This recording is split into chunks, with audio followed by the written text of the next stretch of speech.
About 50% of our customers are in car cleaning in Germany, but the other 50% are industrial customers, plastic mold customers, mobile services, for example. I think there's a great potential in it for example, AC cleaning.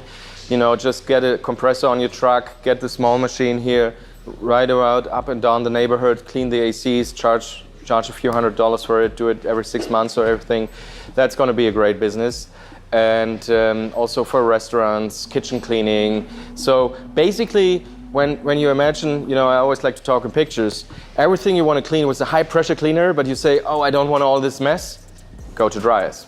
I'm trying to use the dry ice basically for engine bay, undercarriage cleaning, wheels, of course, any suspension parts, door jambs, that's pretty good, and any plastic, any rubber trims on the Porsche, basically, because we're doing a lot Porsche.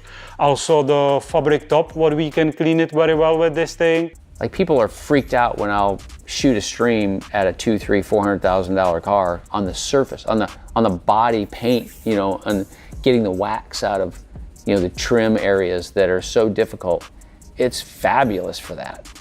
What is it best at, the dry ice cleaning? That's a hard question because I think it's good for a lot of things, detailing. I say to start with interior cleaning, for example. I think in very many areas of application, it just saves you a lot of time because the drying time goes away, you don't have drying time. Cleaning fabric seats is great.